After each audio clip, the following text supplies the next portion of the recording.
Bonjour Joanne. Bonjour Chantal. Ravie de vous avoir en live. Bon, même s'il y a pas si vous n'avez pas réussi à brancher votre caméra, on mettra une petite photo sur l'interview, d'accord?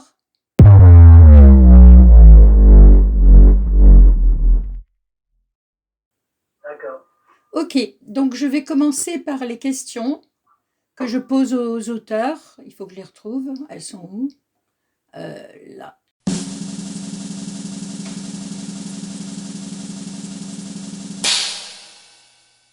Ok. Question pour les auteurs. Donc je vais vous demander de vous présenter. Oui, bon, une petite bio très brève.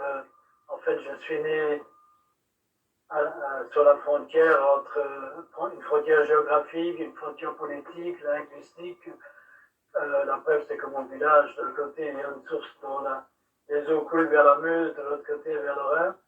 Donc, je suis né sur la crête Ardennes-Eiffel, sur la frontière entre l'Allemagne et la France, entre la langue germanique, la langue allemande et le français, c'est-à-dire le français de Wallonie, en Belgique. Oh.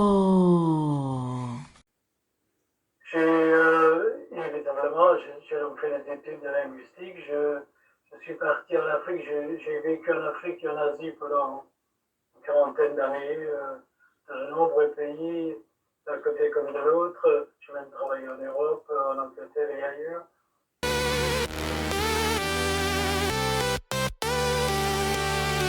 J'ai J'écris depuis toujours et j'ai publié pas mal de nouvelles. J'ai publié 5 romans sous un pseudo, Jean Danier.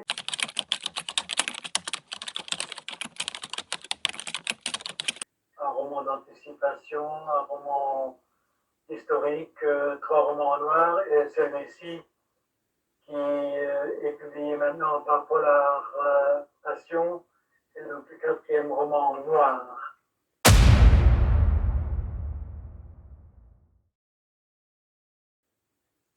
D'accord. Alors, bon, j'ai aussi écrit d'autres ouvrages plus scientifiques, des ouvrages basés plus sur mes expériences.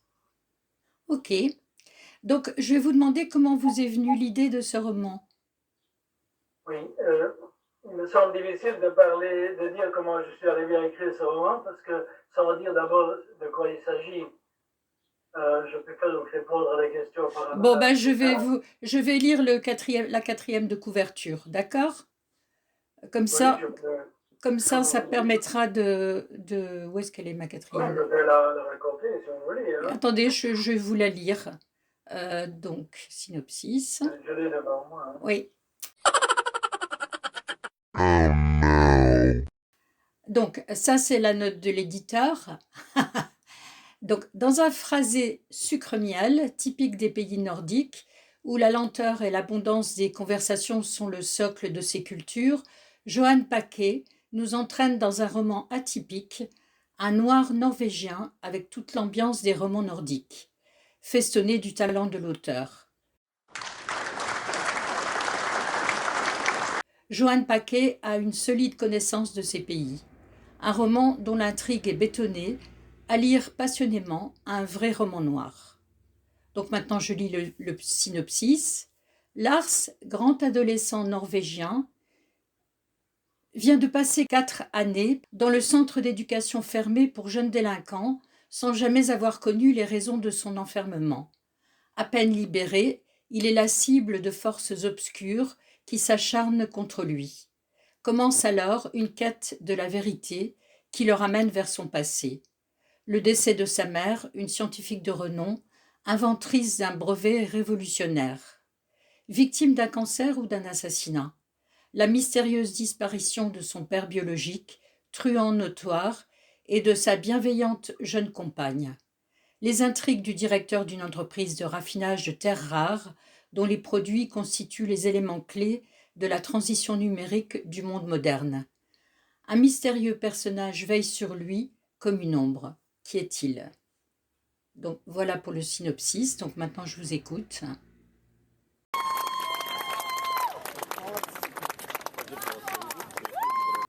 Oui, j'ai choisi d'abord la Norvège, je ne peux pas l'expliquer exactement. Je pensais situer le roman en Bretagne, sur la côte bretonne, et puis je ne parvenais pas à...